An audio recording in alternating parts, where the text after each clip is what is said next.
우리나라 삼국지.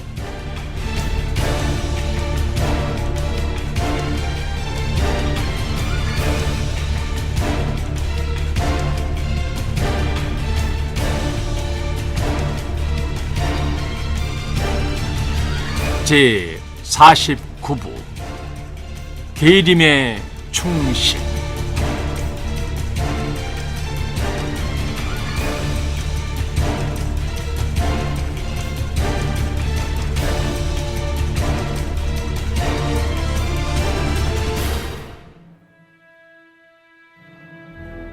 아신왕은 고구려에게 굴욕적인 항복을 하고 나서 가슴에 우라가 쌓여 생긴 병으로 인해 파란만장한 생을 마감했다.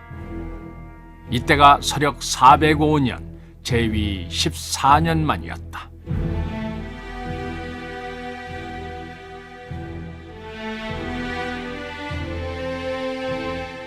이 무렵 태자 여영은 고문관으로 외에 머물고 있었기 때문에 돌아오는데 오랜 시간이 걸렸다.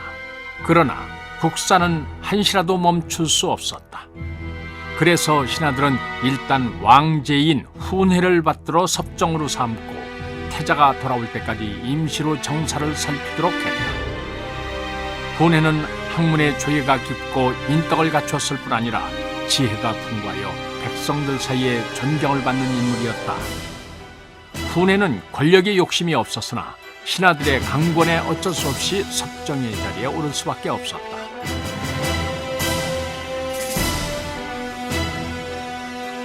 이때 훈회가 섭정의 자리에 오른 것을 못마땅하게 여기는 인물이 있었으니 바로 아신왕의 계제인 설예였다. 설예는 진작부터 왕위의 욕심을 품고 기회를 엿보고 있었다. 그는 태자인 여영이 외에 머물고 있는 사이에 아신왕이 죽자 기회는 이때라 생각하고 병관좌평 진무와 공모하여 왕위를 빼앗을 계획을 세웠다. 그런데 형인 훈회가 섭정의 자리에 오르자 갈등하지 않을 수 없었다. 설예는 며칠 동안 형제와 권력욕 사이에서 고민을 했지만 결국 자신의 욕망을 따르기로 했다.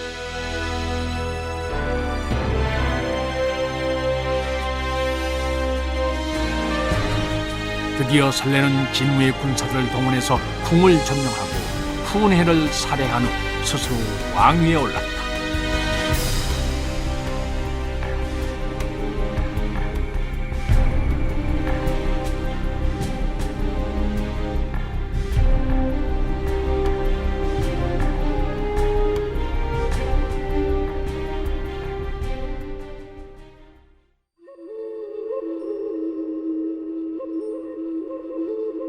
왕좌를 차지한 설례는 신하들을 모아놓고 선포했다. 나를 따르는 자는 목숨을 건질 것이라. 거역하는 자는 삼족을 멸하리라. 설례가 든 칼이 서늘한 빛을 뿜자 신하들은 모두 벌벌 떨고만 있었다.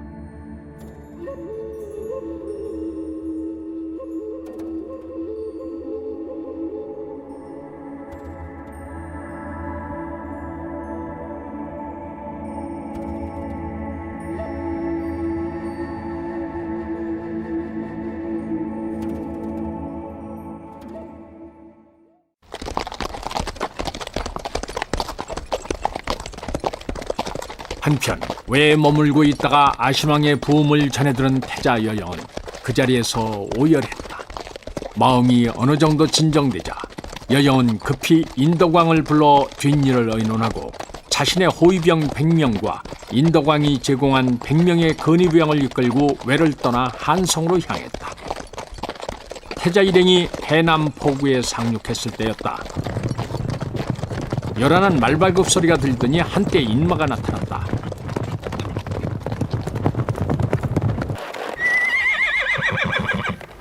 제일 앞서 도착한 사내가 말에서 뛰어내리더니 태자 앞으로 달려왔다. 사내는 다급한 목소리로 말했다. 태자 전하, 신은 해씨 집안의 해충이라 합니다. 전하께서는 한시 앞비 몸을 피하셔야 합니다. 태자가 의아해서 물었다. 아니, 무슨 일이요? 지금 왕제 설레가 섭정인 후레를 죽이고 왕위를 찬탈했습니다. 국왕무도한 설레는 이곳의 군사들에게 태자가 당도하면 잡아서 도성으로 압송하라는 명령을 내렸습니다. 이곳에 오래 계시다가 군사들에게 발각된다면 어떤 화를 당할지 모릅니다.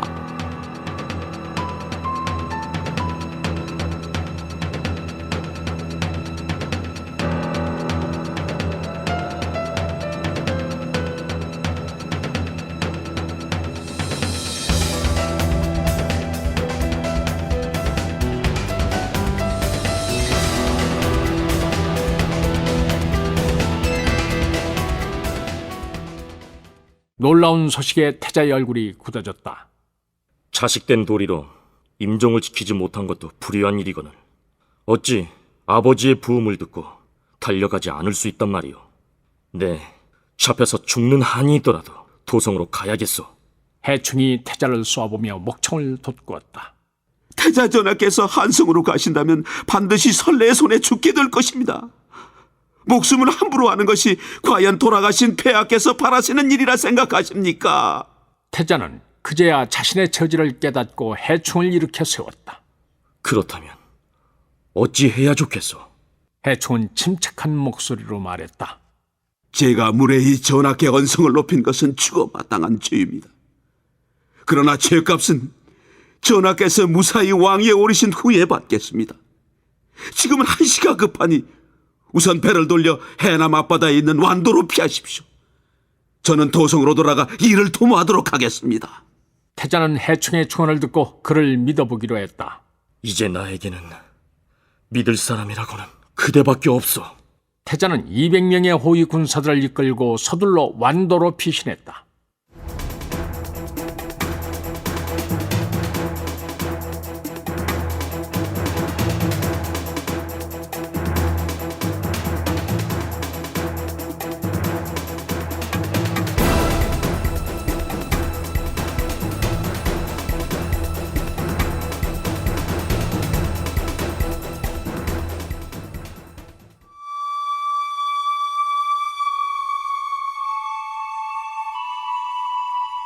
해충은 해씨 가문의 수장인 해원의 장자로 어릴 때 박사 왕인의 밑에서 공부를 했는데 그 총명함과 기상이 학생들 중 으뜸이었다.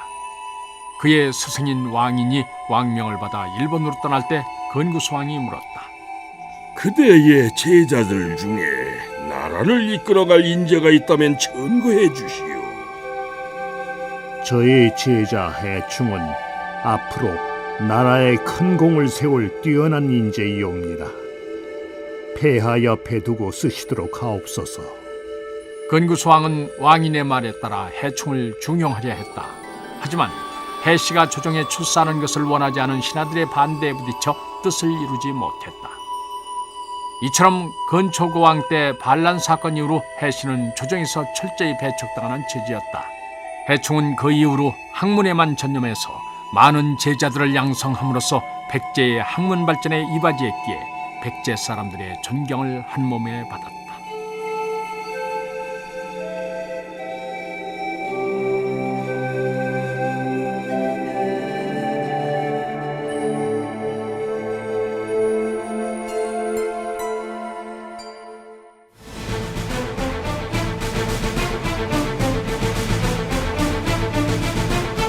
도성으로 돌아온 해충은 며칠 후 그동안 은밀히 결집해두었던 태자의 서재인 여신 등 뜻있는 신하들과 자신의 종제인 해구, 해수 등과 함께 밤을 틈타 군사를 이끌고 왕궁으로 쳐들어갔다. 궁을 지키던 장수와 군사들은 왕위를 찬탈한 설례를 미워하고 있었기 때문에 궁문을 활짝 열고 해충의 무리를 반갑게 맞이했다. 이때 설례는 자신에게 아부하는 신하들과 함께 술에 잔뜩 취해 있다가 갑작스럽게 들이닥친 해구의 칼에 목이 달아났다.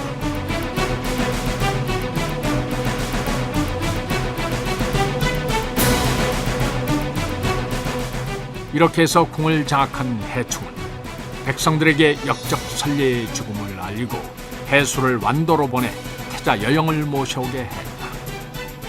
도성의 백성들은 설례를 증오하고 있었기 때문에 그의 죽음이 알려지자 모두 길거리로 나와 기쁨을 나누었다.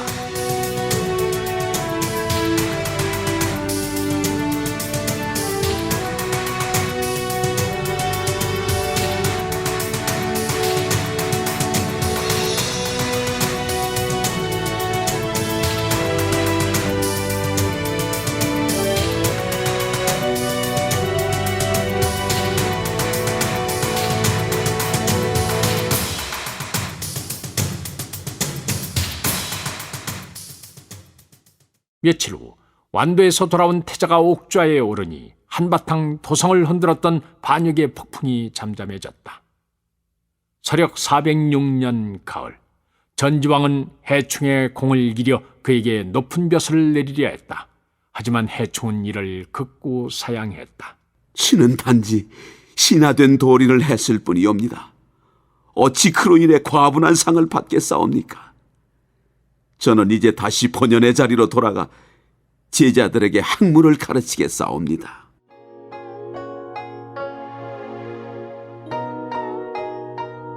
아무리 간곡히 청해도 해충이 뜻을 굽히지 않자 전지왕 여영은 학당의 제자들의 양식으로 쓰라고 그에게 천석의 조를 하사했다. 해충도 전지왕의 성의를 끝까지 거절할 수 없어 그것만은 받아들였다.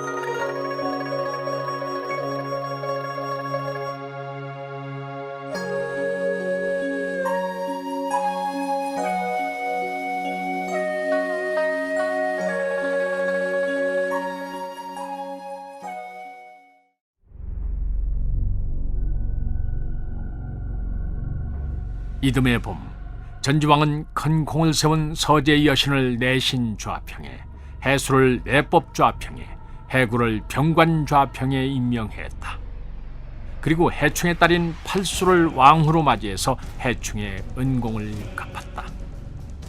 해가 바뀌자 전지왕은 서재 여신을 상좌평에 명해 군국의 정사를 관장하게 했다. 이때서야 비로소 백제의 상좌평이란 관직이 생긴다.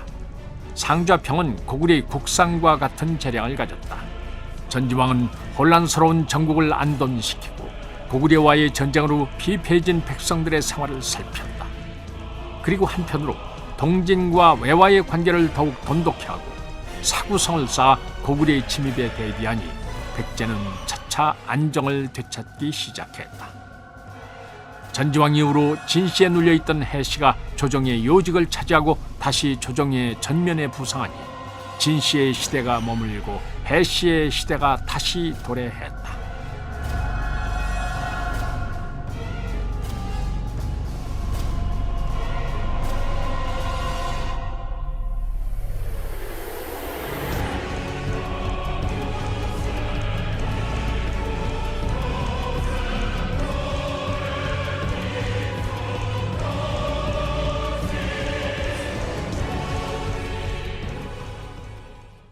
서력 417년, 눌지가 제19대 신라왕으로 즉위했다. 눌지왕은 자나깨나 동생들 생각에 잠을 못 이루었다. 그간 실성왕의 농간으로 복호는 고구려에, 미사오는 외의 대화국에 볼모로가 있었다. 하루는 눌지왕이 신하들을 둘러보며 말했다.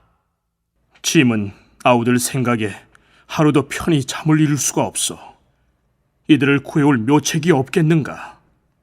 파진찬 후엽이 나서서 말했다. 변설이 능한 자를 보내어 이를 도모하는 것이 좋겠사옵니다. 그렇다면 누가 적당하겠는가? 제가 듣기로 수주촌주, 벌보말과 일리촌주, 구리네, 이촌주, 바로 세 사람이 어질고 지혜가 있다 하옵니다. 왕은 사람을 보내어 이 세 사람을 데려오게 했다.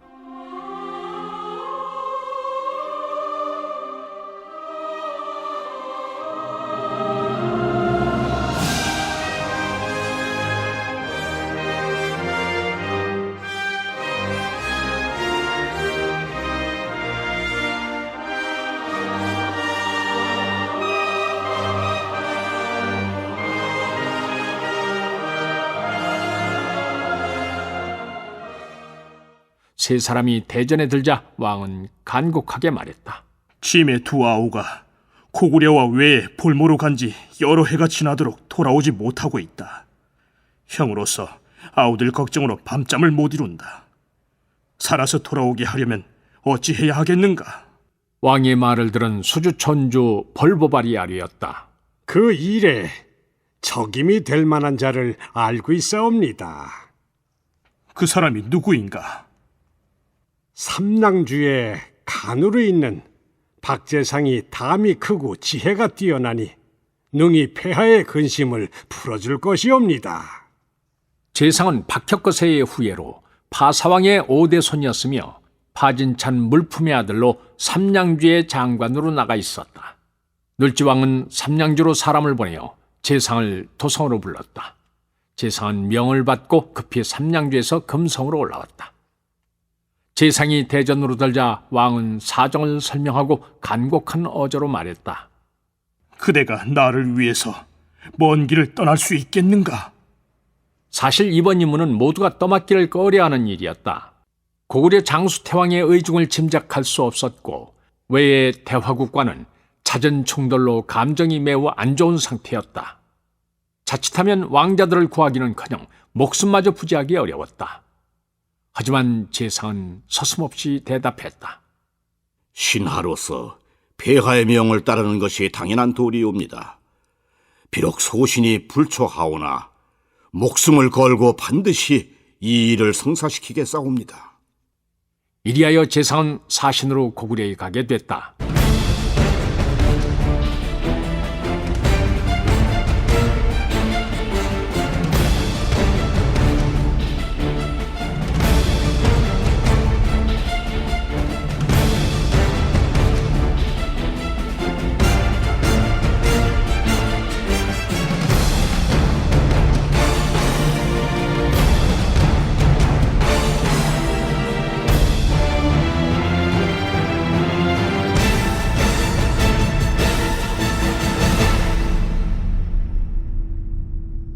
멋대로 실성을 주이고 왕위에 오른 눌지가 못마땅했던 장수태왕은 신라에서 사신이 왔다는 전가를 받고 얼굴이 굳었다. 장수태왕은 재상을 대하자 크게 꾸짖었다. 너희들은 어찌하여 멋대로 왕을 죽였는가? 재상은 조금도 당황하지 않고 침착한 목소리로 대답했다. 실성왕은 자신의 사리사욕에 눈이 멀어 정사를 제대로 돌보지 않았고 대국 고구려에서 내린 사명 또한 제대로 이행하지 못하여 나라 안팎으로 원성이 자자했사옵니다. 지금 한예 관부가 유명무실하게 된 것도 실성왕이 태왕의 명을 망각하고 관부의 일을 소홀히 했기 때문이옵니다. 태왕 폐하의 신하로서 직분을 다하지 못해 대국에 누를 끼쳤다면 당연히 물러나야 하지 않겠사옵니까? 그에 비해 눌지왕께서는 명철하고 관인한 성품을 지니고 있어 안으로 백성들의 안위를 도모하고 밖으로는 대국의 위명을 사방에 떨치도록 보좌할 수 있는 역량이 있사옵니다. 장수태왕이 듣고 보니 재상의 말도 그럴듯했다. 박재상은 태왕의 눈치를 살피며 조심스럽게 말을 이었다. 태왕께 청이 하나 있사옵니다. 무엇인가? 말해보라. 저희 신라가 외국을 비롯한 타국의 침범을 자주 받는 이유는 군사가 강하지 못해서이옵니다. 그러니 배 만드는 장인과 강궁을 만드는 장인을 파견해 주셨으면 좋겠사옵니다. 그래야 저희가 외적의 침입을 막는 번병의 역할을 제대로 수행할 수 있지 않겠사옵니까? 장수태왕은 새삼스럽게 재상을 유심히 보았다. 자신의 앞에서 조금도 주눅들지 않고 자기의 주장을 펼치는 재상의 의연한 태도가 태왕의 마음을 움직였다. 장수태왕의 얼굴이 부드러워지는 것을 본 재상은 이때다 싶어서 다시 아뢰었다. 제가 이번에 사신으로 온 목적은 태왕 폐하께 신라의 왕이 바뀐 사실을 고하고 윤허를 받기 위함이옵니다. 더불어 폐하의 자비를 빌어 이곳에 볼모로 있는 왕자 복호를 데리고 가려 하옵니다. 어찌 볼모로 와 있는 자를 돌려보내라 하는가? 이는 양국 간의 화의를 파괴하자는 뜻인가? 신이 듣건대 이웃나라와 교제하는 데 있어 필요한 도는 지극한 믿음뿐이라 했사옵니다. 서로 의심하여 볼모를 보내 관계를 유지한다는 것은 삼한시대에도 미치지 못하는 말세의 일이라 할 수 있사옵니다. 지금 우리 임금께서는 사랑하는 나우를 생각하며 밤마다 잠을 이루지 못하고 계시옵니다. 형제가 서로 멀리 떨어져 얼굴을 대하지 못한 지가 10년이 되어가니 애달픈 마음이 드는 것은 인지상정이 아니겠사옵니까? 만일 은혜를 베푸시어 왕자 복호를 돌려보내 주신다면 태왕께서는 구의 일모가 떨어지는 정도가 되겠지만 저희 임금은 태왕의 덕에 감업하여 가슴속 깊이 섬기는 마음을 가질 것이옵니다. 부디 통촉하옵소서. 장수태왕은 재상이 인군의 도를 내세워 말하자 노기가 눈 녹듯이 사라져버렸다. 그대의 말이 옳다. 군자는 의로서 벗을 사귄다 하였는데 하물며 임금이 어찌 이를 저버릴 수 있겠는가? 혈육의 정은 천리에 속한 것이다. 짐이 왕자 복호를 돌려보내 신라왕의 애달픔을 덜어주겠노라. 장수태왕은 더불어 놀지왕의 등극을 축하하고 앞으로 양국 간의 우호 관계가 변함없으리라 천명했다. 그리고 신라에 조선과 강궁의 장인을 보내주겠다고 약속했다. 그날 밤 장수태왕은 성대한 주연을 베풀어 원로에 고생한 재상을 비롯한 신라 사신단을 위로했다.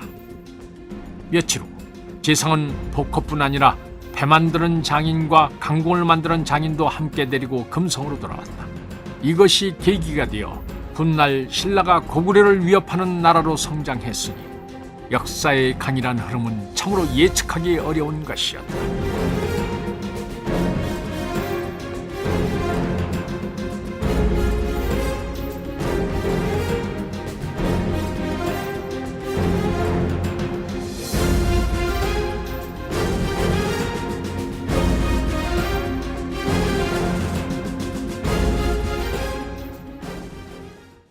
놀지왕은 동생을 보자마자 하염없이 눈물을 흘렸다.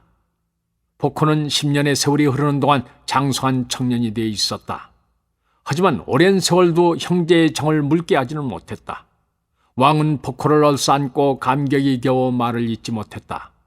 복호 왕자 또한 어쩌면 영원히 볼 수 없을지 모른다고 여겼던 형을 만나자 기쁨으로 어찌할 바를 몰랐다. 마음을 진정시킨 왕은 재상을 크게 치하였다. 그대가 짐의 근심을 덜어주었구려. 내 그대의 공을 잊지 않을 것이오. 말을 잇던 왕의 얼굴이 다시 어두워졌다. 짐이 두 아우 생각하기를 좌우의 팔과 같이 하였는데 지금 한 팔을 얻고 나니 다른 팔 생각이 절로 나는구려. 왕은 복호를 만나자 둘째 동생인 미사은 생각이 더욱더 간절했다. 재상이 왕의 심정을 헤아리고 아뢰었다. 임금의 마음을 편하게 해드리는 것이 신하의 도리옵니다. 소신이 비록 노둔하나 이미 폐하께 목숨을 바쳤으니 다시 왜 다녀오겠사옵니다. 재상의 얼굴은 결의에 가득 차 있었다. 그러나 이번에 가는 길은 쉽지 않을 것이옵니다. 고구려는 대국이고 우리와 오랜 우호 관계에 있을 뿐 아니라 태왕 역시 어진 임금이었으므로 신이 한마디로 깨닫게 할 수 있었사옵니다. 하지만 외와는 오랫동안 사이가 나빴기 때문에 외왕을 구설로만 달랠 수 없으니 꾀를 써서 저들을 속여야 하옵니다.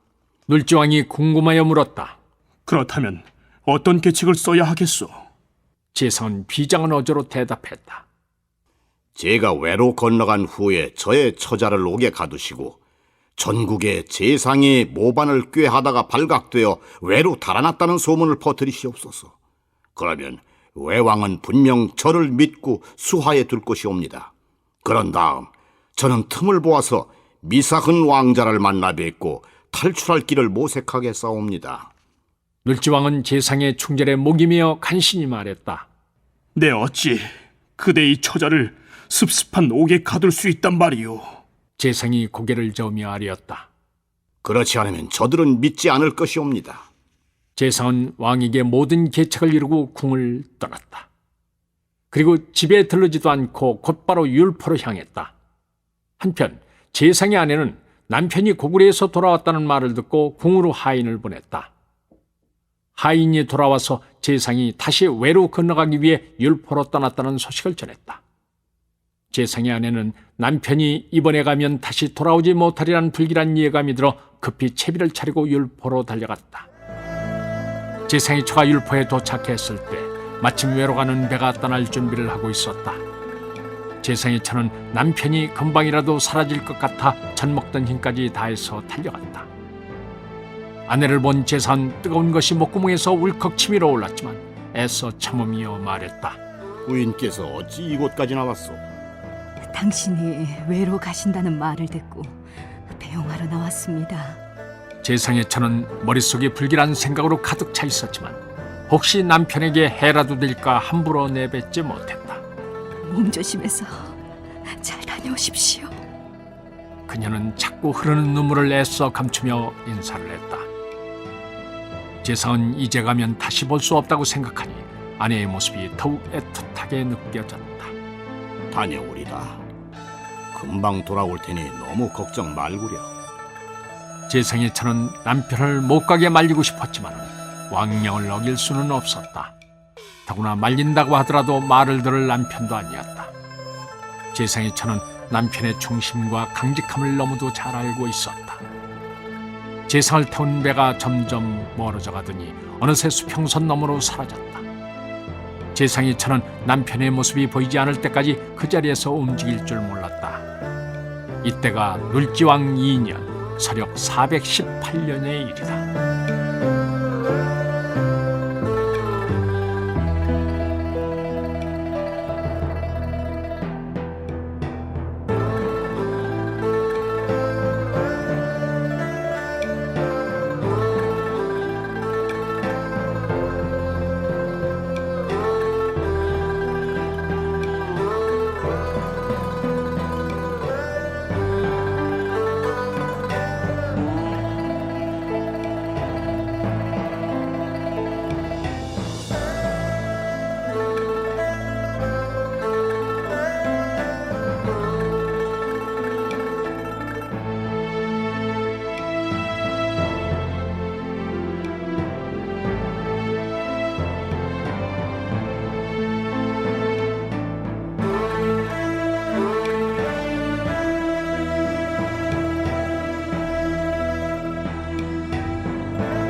재상은 대화국의 도성인 대화성에 도착해서 곧장 인덕왕 앞에 나갔다.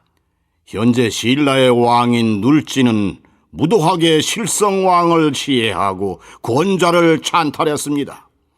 어찌 신화된 도리로 이를 묵과할 수 있겠사옵니까? 그래서 은밀히 눌지왕을 몰아내고 태자를 왕위에 세우려고 계획을 세우다 발각이 되어 도망다니는 신세가 되었사옵니다. 폐하의 성덕을 듣고 이렇게 몸을 의탁하고자 찾아왔사옵니다. 저를 받아주신다면 분골쇄신하겠사옵니다. 재상은 절박한 눈빛으로 인덕왕을 올려다보았다. 하지만 인덕왕은 의심의 눈초리로 재상을 쳐다보았다. 신라의 관계가 있을지도 모르는 일이었다. 인덕왕이 재상을 떠보기 위해 넌지시 물었다. 지금 신라의 상황은 어떠한가? 재상이 주저없이 대답했다. 지난날 눌지가 실성왕을 시해하고 왕위에 오르자 고구려 태왕이 크게 대로했사옵니다. 하지만 간교한 눌지는 사신을 보내어 고구려에게 충성을 맹세하고 왕위의 계승을 인정받았사옵니다. 고구려 태왕은 지난날 대화국이 고구려의 명을 거역하고 신라를 친 것에 대하여 아직도 진노하고 계시옵니다. 그래서 조만간 신라와 더불어 대화국을 칠 것이라 하옵니다. 이때 대화국에서는 고구려와 신라가 연합해서 쳐들어오진 않을까 불안해하고 있었다. 그러나 인덕왕은 그 정도로 재상에 대한 의심을 풀 만큼 호락호락한 인물이 아니었다. 아직 그런 기미는 보이지 않는다. 두고 보면 알 일이겠지. 인덕왕은 마음속에 불안을 지우며 태연하게 말했다.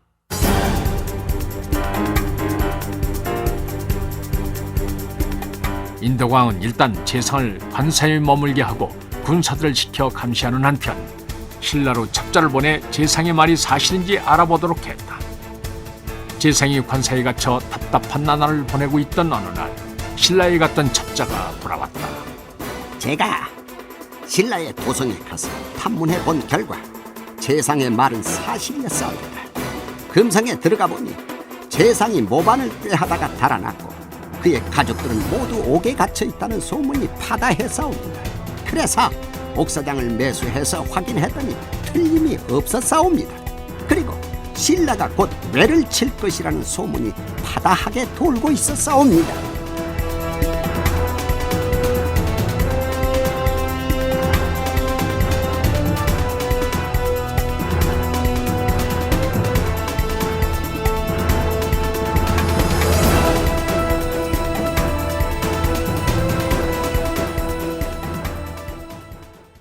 첩자의 말을 들은 인덕왕은 재상을 불러들여 물었다. 네, 그동안 확인해 보았는데 그대 말에 한치의 거짓도 없었어. 지금 고구려와 신라가 우리나라를 치려 한다니 어찌하면 좋겠소? 인덕왕의 말투가 어느새 공대로 바뀌어 있었다. 재상은 속으로 쾌재를 부르며 아뢰었다. 공격보다 더 좋은 방어는 없사옵니다. 소신이 신라의 내부 사정을 잘 알고 있으니 길잡이를 맡겠사옵니다. 먼저 신라를 쳐서 기산을 제압한다면 고구려도 함부로 달려들지는 못할 것이옵니다. 인덕왕은 재상의 장담을 듣고 기뻐하며 말했다. 그대가 애를 써준다니 무엇을 더 바라겠소? 내 그대 말에 따를 것이오. 저에게 다른 계책이 한 가지 있사옵니다. 제가 듣기로 이곳에 신라 왕자 미사흔이 볼모로 와 있다고 하옵니다. 미사흔은 눌지왕이 가장 아끼는 아우이옵니다. 그러니 이번 원정에 미사흔을 데리고 가서 방패막이로 내세운다면 신라군은 함부로 공격해오지 못할 것이옵니다. 인덕왕이 들으니 절묘한 계략이 아닐 수 없었다.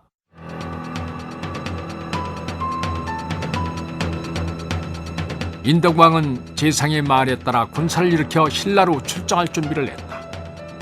왕은 재상을 향도로 내세우고 아지사주, 어우별 등의 장수와 함께 2만 명의 군사를 이끌고 대마도까지 나갔다. 인덕왕은 일단 대마도에 머물며 척포를 보내어 신라군을 염탐토록 했다.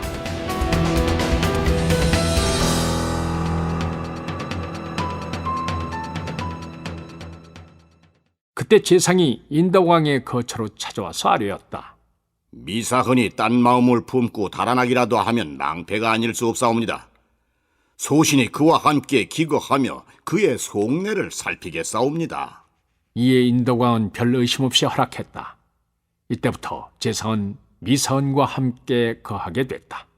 미사흔은 재상과 함께 있게 되자 그가 신라를 배반한 인물인 줄로만 알고 경계했다. 밤이 되어 주위에 아무도 없다는 것을 확인한 재상이 나지막한 목소리로 미사흔에게 속삭였다. 경계하실 필요 없습니다. 소신은 국왕폐하 밀명을 받고 왕자님을 탈출시키기 위해 거짓 항복을 한 것입니다. 재상은 지난 사건의 전말을 소상히 아뢰었다. 미사흔은 재상의 말을 끝까지 듣고서야 눈물을 흘리며 재상의 손을 잡았다.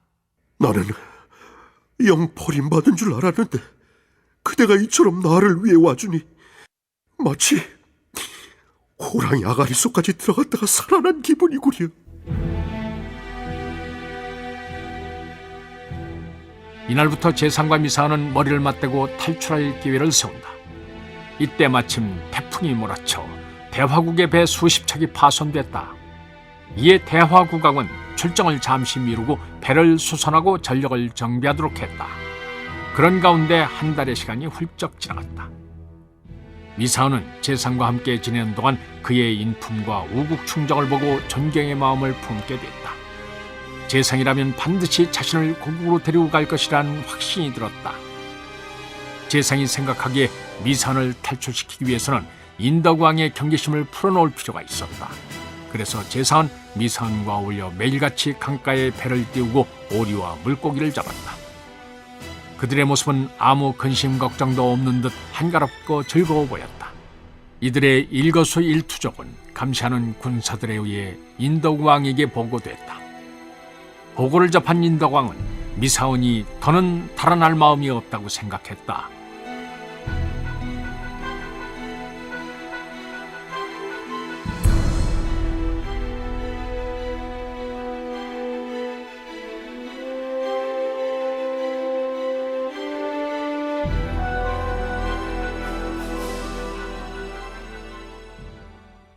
인덕왕은 재성을 불러 미사원에 대해서 물었다. 요즘 신라 왕자 미사근의 근황은 어떤가? 소신의 설득이 주요하여 이제 이곳을 벗어나는 것을 체념한 상태이옵니다. 하루하루를 즐기면서 보내고 있사옵니다. 인덕왕은 재상의 말을 믿고 미사원에 대한 감시의 눈길을 거두었다. 그리하여 미사원의 처소에는 단지 2명의 군사들만이 시중을 들게 됐다. 경계가 늦춰지자 며칠 후 밤에 재상이 미사원의 침소로 찾아와 일렀다. 드디어 때가 왔습니다. 경계가 느슨해졌으니 오늘 밤 이곳을 빠져나가야 합니다. 제가 천문을 보니 내일 아침에는 안개가 짙게 낄 것입니다. 해안의 모래톱으로 가면 백제의 상인이 배를 대고 기다리고 있을 것입니다. 그 배를 타고 이 섬을 빠져나가십시오. 재상은 이미 많은 재물로 대마도를 왕래하며 교역을 하는 백제 상인을 매수해 두었던 것이다. 아니 그럼 장군은 같이 안 가겠단 말이오? 재상이 자신의 말을 듣는 둥 마는 등 준비를 재촉하니 미사원은 여장을 풀며 말했다. 내가 장군을 아버지처럼 여기는데 어찌 나 혼자 돌아갈 수 있단 말이오? 절대 그럴 수 없어. 같이 가지 않는다면 나도 남겠어. 재상은 얼굴색을 바꾸고 단호하게 말했다. 왕자님께서 빠져나가는 동안 시간을 끌 사람이 필요합니다. 만일 함께 도망간다면 곧 들통이 날 테고 그렇게 되면 이제까지의 모든 노력이 수포로 돌아갑니다. 그래도 미사원은 말을 들으려 하지 않았다. 재상이 미사원을 달랬다. 지금 금성에서 노심초사하고 있는 폐하를 생각하십시오. 왕자님을 무사히 탈출시키는 것이 신의 임무입니다. 만일 그렇게 하지 못하면 신은 죽어서도 마음이 편치 못할 것입니다. 미사원은 재상의 결심을 꺾을 수 없다는 것을 알았다.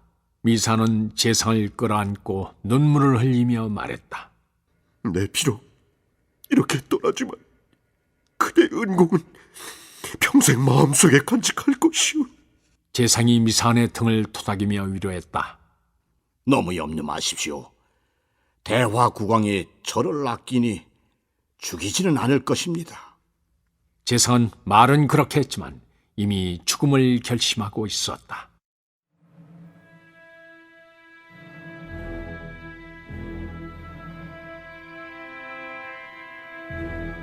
밤이 깊어지자 어둠이 더욱 짙어졌다. 미사원의 처소를 지키는 군사들은 이미 깊은 잠에 빠져 있었다. 재상이 밖으로 나와 주변을 둘러본 후에 인기척이 없음을 확인하고 미사원에게 손짓을 했다. 미사원은 발소리를 죽여가며 재상에게 다가갔다. 재상이 작은 목소리로 소곤거렸다. 이 길로 곧장 해변으로 달려가십시오. 부디 무사히 빠져나가셔야 합니다. 미사원이 떨리는 목소리로 말했다. 부디 몸을 보중하시오. 미사는 떨어지지 않는 발길을 힘겹게 옮기더니 이내 어둠 속으로 사라졌다. 재상은 미사원의 모습이 사라질 때까지 그 자리에 서서 무사히 빠져나가길 기원했다.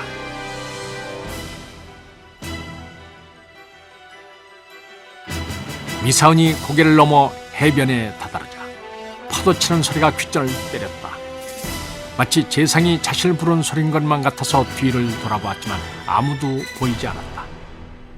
미사원의 눈은 이제 어둠에 익숙해져서 해변의 윤곽이 어렴풋하게 남아 보였다. 미사원이 재상이 가르쳐준 모래톱을 찾아가니 구릿빛 피부에 강인한 인상을 가진 사내가 기다리고 있었다. 사내는 주변을 살피며 재촉했다. 빨리 가시죠. 만일 왜군들에게 들키는 날이면 목숨 10개라도 살아남기 어렵습니다. 사내가 이끄는 대로 바위 무더기를 돌아서 해변으로 나가니 한 산 한 척이 떠 있었다. 한선은 배 밑바닥이 낮고 평평한 평저선형으로 2개의 돛을 달 수 있는 조그마한 배였다. 미사원이 배에 몸을 싣자 산은 뱃사람들에게 배를 띄우라 명했다. 배는 순풍을 받고 서서히 바다로 나가기 시작했다. 점점 멀어져가는 육지를 바라보며 미사원은 만감이 교차하였다. 고국으로 돌아가는 일은 말할 수 없이 기쁜 일이었지만 재상을 혼자 두고 떠나야 하니 마음이 무겁지 않을 수 없었다.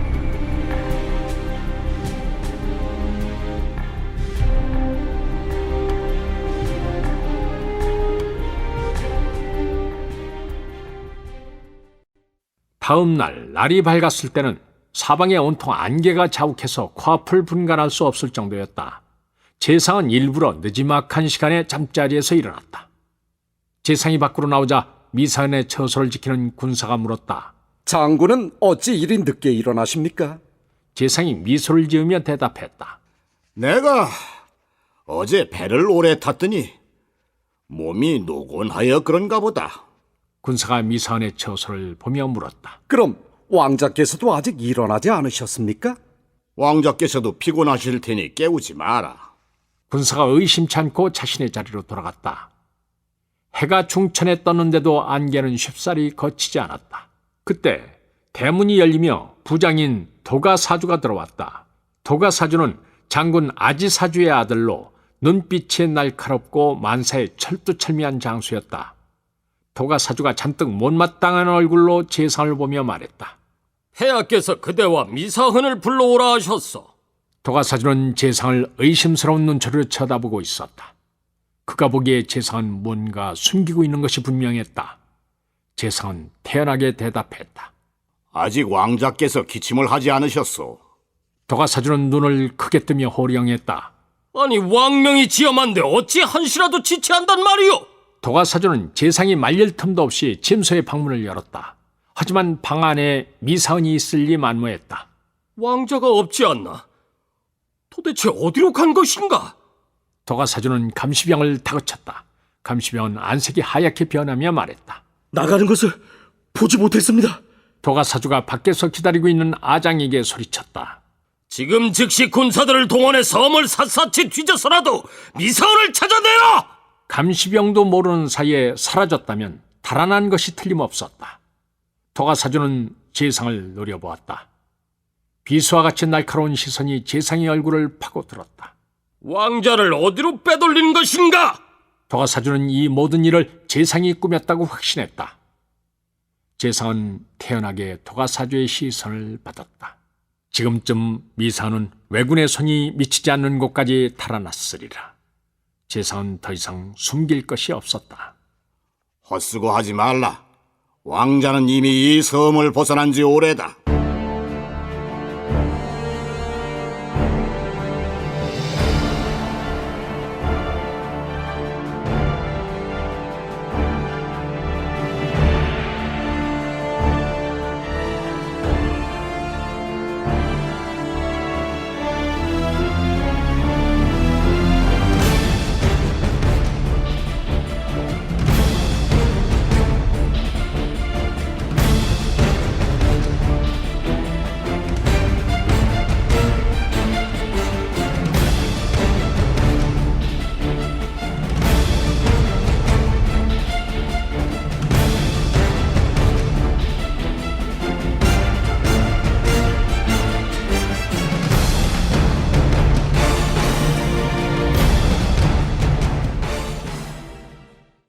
사건의 전말을 파악한 도가사주는 재상을 포박해서 인덕왕 앞으로 끌고 왔다.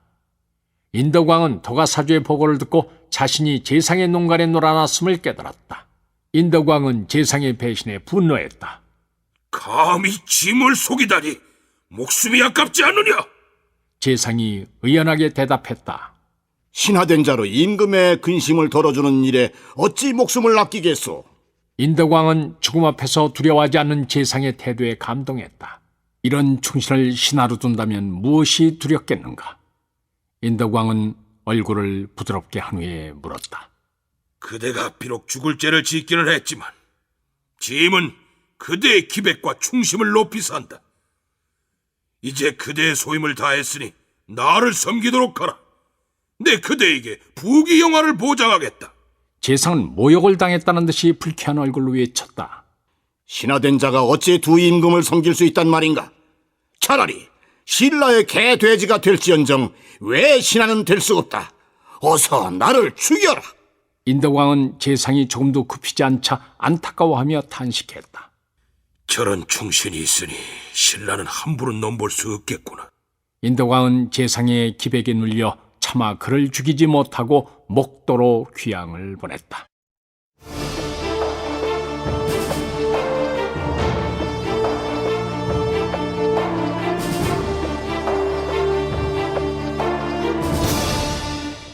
이를 못마땅하게 여긴 도가사주가 왕에게 간했다.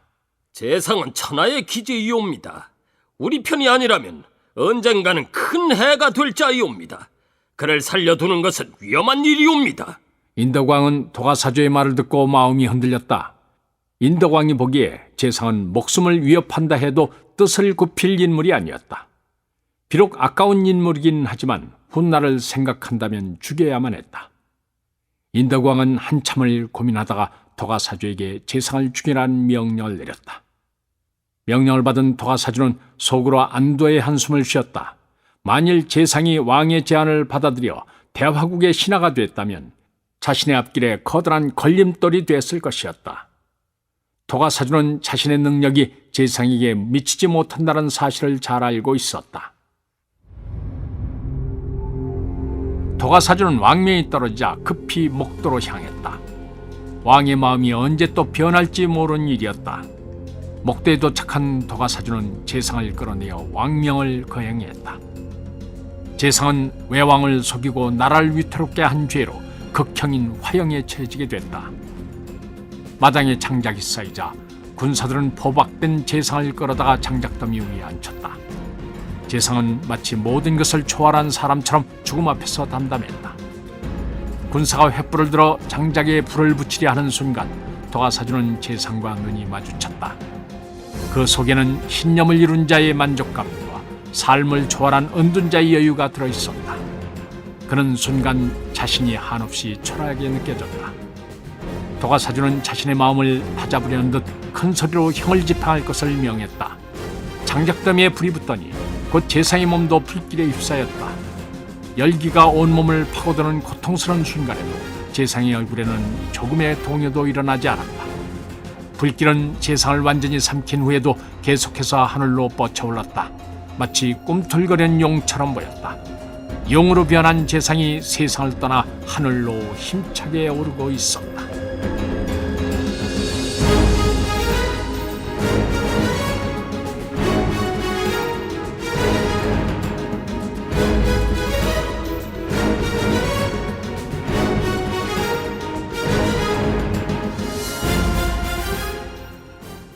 한편 대마도를 빠져나온 미사원은 율포를 거쳐 금성에 무사히 도착했다.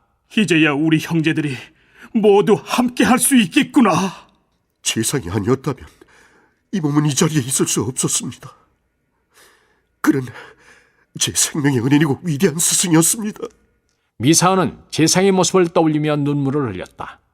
영원히 못 만날 줄 알았던 아우를 만나게 된 기쁨으로 인해 홍조를 띄었던 왕의 얼굴도 금방 어두워졌다. 재상은 우리 형제들이 평생 갚아도 갚지 못할 은혜를 베풀었다. 그가 무사하기만 필 뿐이다.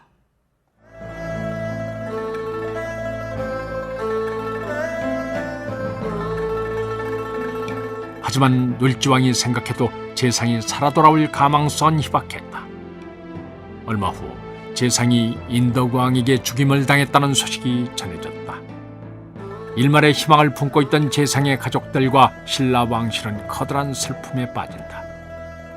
놀지왕은 명을 내려 재상의 장례를 치르게 했다. 장례는 수만의 백성들이 모인 가운데 성대하게 치루어졌다. 비록 시신이 없는 장례식이었지만 재상의 충심은 참석한 백성들 마음속에 그대로 전해졌다. 애도의 눈물이 바다를 이루었다. 왕은 재상의 공을 기려 대하찬에 추정하고 가족들이 평생 먹고 살 수 있도록 많은 재물을 내렸다. 미사원은 재상의 은공을 조금이라도 갖기 위해서 그의 둘째 딸과 혼인을 하고 평생 동안 재상의 유가족들을 자기 몸처럼 돌보았다. 재상의 처는 남편의 죽음을 믿을 수가 없었다. 장례까지 치렀지만 금방이라도 남편이 예의 사람 좋은 웃음을 지으며 문을 열고 나타날 것만 같았다. 재상이 외로 떠난 후 재상의 처는 매일같이 율포의 바닷가로 나아가 바다가 한눈에 보이는 수리째에 올라 남편이 돌아오기를 기다렸다. 하지만 무수히 많은 배가 들어왔는데도 남편의 모습은 보이지 않았다. 그녀는 비가 오나 눈이 오나 그 자리를 떠날 줄 몰랐다. 그녀가 제대로 먹지도 않고 옷도 갈아입지 않은 채 수리째를 지키고 있자 보다 못한 자식들이 나서서 말려보았지만 아무런 소용이 없었다. 율포 주변에 사는 주민들은 수리째를 지날 때마다 초췌한 몰골의 그녀를 보고 혀를 차며 안타까워했다. 장례가 끝난 지 며칠이 지났을 때 재상의 처는 집안 식구 누구에게도 말을 하지 않고 사라졌다. 가족들은 백방으로 그녀를 찾았지만 행방을 알 수가 없었다. 가족들이 지쳐갈 무렵 율포에서 들어온 상인이 재상의 집을 찾아와서 이르기를 수리째의 한 여자가 나타나서 바다를 바라보며 서 있는 것을 보았는데 동네 사람들이 말하기를 재상의 처라고 했다는 것이었다. 이 소식을 듣자마자 재상의 두 아들은 급히 수리째를 향해 말을 달렸다. 그런데 수리째에 도착한 두 아들이 아무리 둘러봐도 어머니의 종적은 찾을 수가 없었다. 어머니가 서 있던 예전의 그 자리에는 어디에서 나타났는지 시커먼 바위만이 우뚝 서 있었던 것이다. 큰아들이 동네 사람들에게 물으니 어느 날 그녀가 사라지고 그녀가 서 있던 자리에 그 바위가 생겼다고 했다.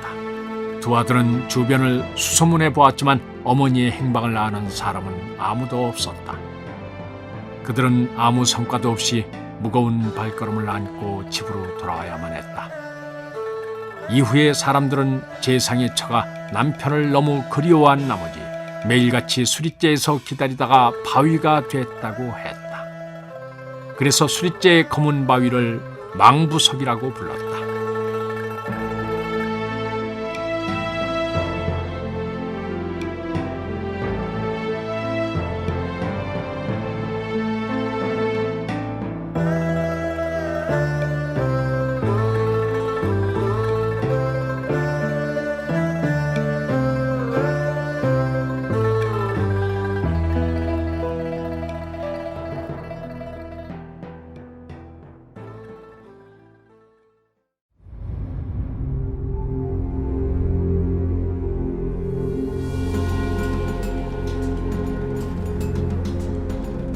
장수태왕의 평양 천도 이후 백제도 신라 못지않게 긴장을 늦추지 않았다.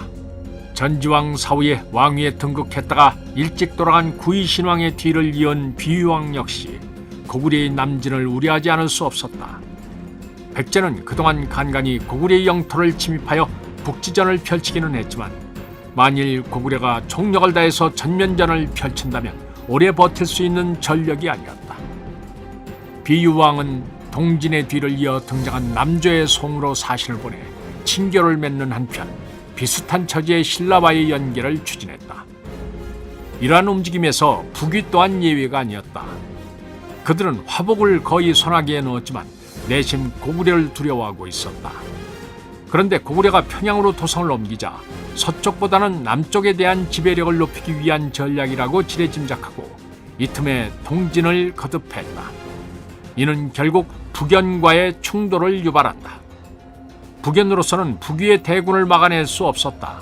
풍발의 뒤를 이어 왕위에 오른 풍흥은 연전연패를 거듭하자 북위의 사신을 보내 칭신하고 휴전을 제의했다. 하지만 북위의 세조는 이를 받아들일 수 없었다. 북연은 엄연히 고구려의 세력 아래 있었으므로 종주국인 고구려가 구원하기 전에 완전히 제압해야만 했다. 세조는 북연의 제안을 이런지아이에 거절하고 공격에 박차를 가했다. 다급해진 풍웅이 주변 각국의 사신을 보내어 구원을 요청하니 동북방에 한바탕 회오리 바람이 불기 시작했다.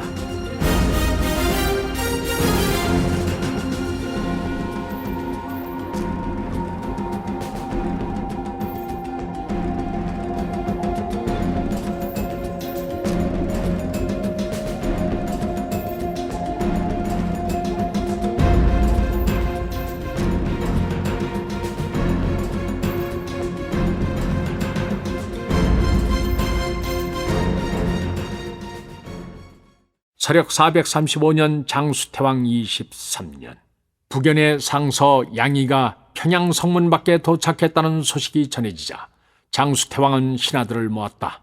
고구려 조정에서는 이미 북위의 침공 사실을 알고 있었다. 북연의 사신이 왔으니 분명 답을 해주어야 할 것이오. 그래, 경들의 생각은 어떠하오?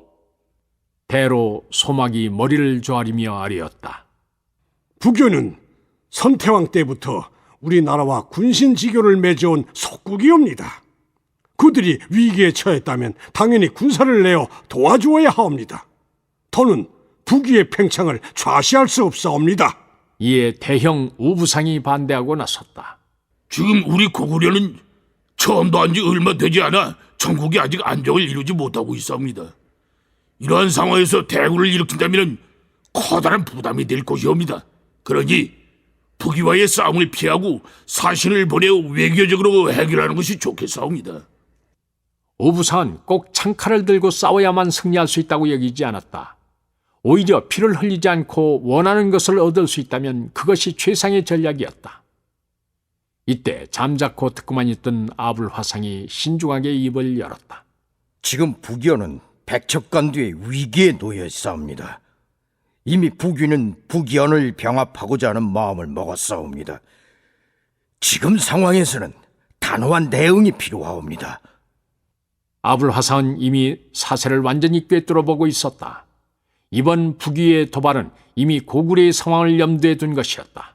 그러므로 북위의 공격은 단순히 북연만을 노린 것이 아니라 고구려에 대한 도발이었다. 상대가 이리 나온다면 더 이상 협상의 여지는 없었다. 장수태왕은 신하들의 이야기를 경청한 후에 좌중을 돌아보며 말했다. 그대들의 의견은 잘 들었소. 짐 역시 북위와의 충돌은 불가피하다고 생각하오. 하지만 지금 우리의 처지로는 당장 그들과 전쟁을 할 수는 없어. 그러니 이번엔 실속을 차리는 선에서 매듭을 지어야 할 것이오. 장수태왕의 책략은 이미 신하들의 생각을 넘어서고 있었다.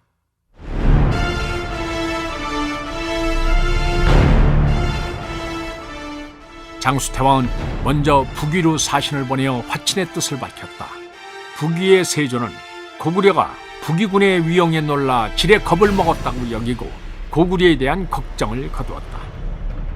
세조는 이미 동진에 앞서서 북쪽에 골칫거리였던 유연과 화친을 맺었을 뿐만 아니라 북연주의 여러 나라들에게 사신을 보내어 북연을 돕지 못하도록 압력을 넣어둔 상태였다.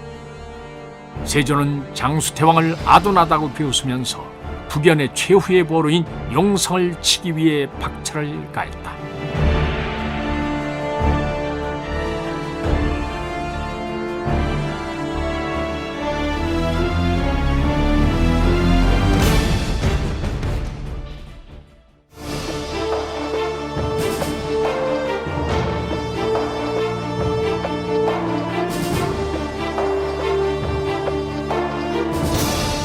출연 박상일, 이완호, 권혁수, 이종구, 황일청, 이윤선, 김태웅, 김익태, 문관일, 박태호, 곽윤상, 원호서, 김명수, 이원찬, 김민성, 이장원, 신찬혁, 최하나.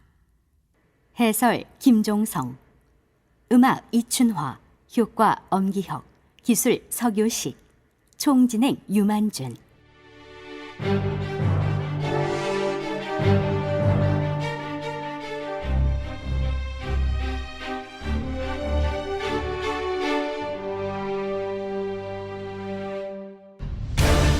임동주 원작, 김기덕 연출.